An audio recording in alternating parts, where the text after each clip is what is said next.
السلام عليكم ورحمة الله وبركاته الحمد لله رب العالمين எல்லா புகழும் தூணின் ஜீவான் படைத்த ஏக இறைவன் அல்லாஹ் அவன் ஒருவனுக்கு அல்ஹம்துலில்லாஹ்.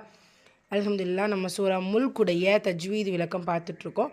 17 வசனங்கள் கம்ப்ளீட் பண்ணியிருக்கோம். ஸோ இன்றைக்கான 18வது வசனம் இன்ஷா அல்லாஹ் வாங்க பார்க்கலாம். அஊது பில்லாஹி மினஷ் ஷைத்தானிர் ரஜீம். بسم الله الرحمن الرحيم. ولقد كذب الذين من قبلهم فكيف كان نكير. ولقد كذب الذين من قبلهم فكيف كان نكير. வலகத் இந்த இடத்துல எல்லாமே ஃபத்ஹா. ஸோ ஒரு கவுண்ட். காஃப் வந்து வலி எழுத்து, அதற்கான உச்சரிப்பு கொடுக்கணும். தால் சுக்குன் பெற்று வந்திருக்கு. கல்கலாவுடைய எழுத்து இல்லையா?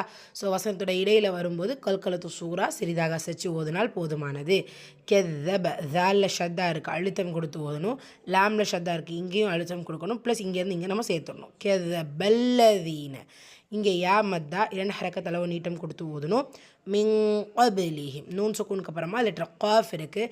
இஹ்ஃபாவுடைய சட்டம் நூனை பாதியாக மறைச்சி இந்த இடத்துல குன்னா செஞ்சு ஓதணும். அண்ட் காஃப் வல்லின எழுத்தும் கூட அதற்கான உச்சரிப்பு கொடுக்கணும். பா சுக்கூன் பெற்று வந்திருக்கு.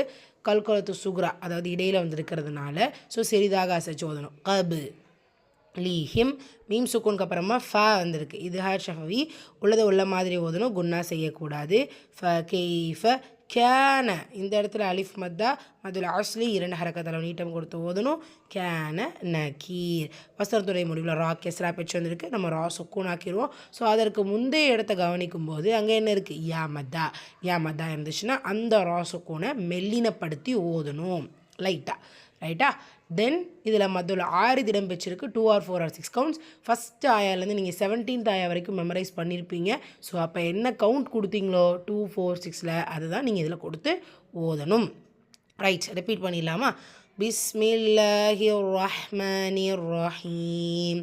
وَلَقَدْ كَذَّبَ الَّذِينَ مِنْ قَبْلِهِمْ فَكَيْفَ كَانَ نَكِيرٌ. அல்ஹம்துலில்லாஹ். அடுத்த வசனம் இன்ஷா அல்லாஹ் நாளைய வகுப்பில் பார்ப்போம். அஸ்ஸலாமு அலைக்கும் வரஹ்மத்துல்லாஹி வபரகாத்துஹு.